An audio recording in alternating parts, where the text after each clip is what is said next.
Hammaga assalomu alaykum. Xo'p, Instagramda ko'p ko'ryapmiz, ya'ni 400 ming, 500 ming, 600 minggacha bo'lgan eshiklarni 300 mingligini ham ko'rdim. Endi to'g'risi ko'pchilik kelib, eshikni hisoblab bersak, mayda eshik bor-ku, nimaga siznikidan nima farqi bor deyapti. Xo'p, oddiy siz bilan biz ahamiyat bermaydigan farqini ko'rsataman. Mana mana ishlarimiz arzon ish hisoblanadi mana. Ishlarimiz arzon. Endi ko'ramiz mana. Ko'ryapsizmi mana? Material, ya'ni taxtani bu yerda sasna ishlatiladi.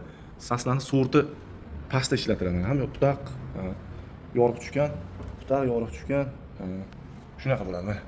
Ya'ni bu sizga ko'ringan joy shunchalik. Ichidagi rekani bo'lsa, umuman deyarli reka qo'yilmaydi. Qo'yilsa ham 3-sort, 4-sort rekalar qo'yiladi. Keyingisi yana eshigimiz mana, arzon eshiklar. Mana ko'ryapsizmi? Xo'p.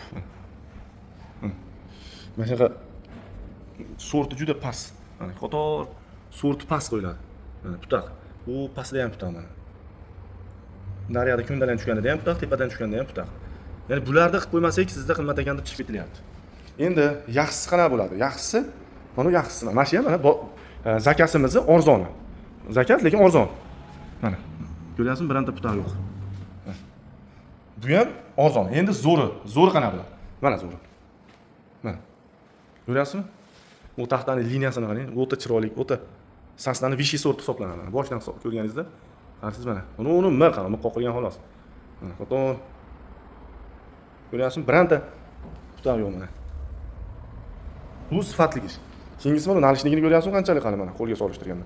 Buni arzon ishlarkini mana nalishlik. Ko'ryapsizmi qanchalik? O'ta yuqqa. Shunga evaziga qimmat bo'ladi. Bu ham eshik, bu ham eshik deyiladi. Lekin mana sifatida ot bilan tuyacha farqi bor.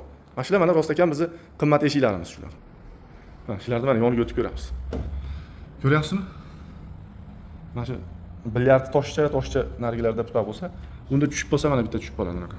Tushib qolsa, endi guruch kurmaysiz bo'lmaydigandaqa mana tushib qolsa. Ko'ryapsizmi? Mana putaq borligi ham bilinmaydi, oq putaq. Bu ya'ni zarar yo'q buni.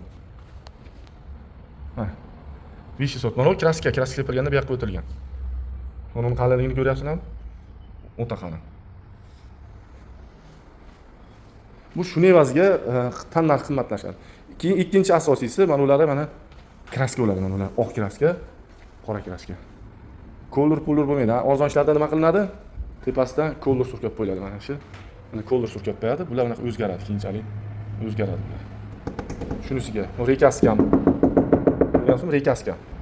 Mana unda mana. Ko'ryapsizmi farqini? To'lla bular. Ichida reka, boshdan oxirigacha reka bo'lmaydi, rekasi ko'p. Bunga bitta reka qo'yiladi yo qo'yilmaydi, bitta qo'yiladi. Bunga 3 ta, 4 tadan kamida 3 ta qo'yiladi. Shunaqa farq. Xo'p. Kimda yana savollar bo'lsa, kommentariyada yozishlaring mumkin. Bemalol javob berib o'tamiz.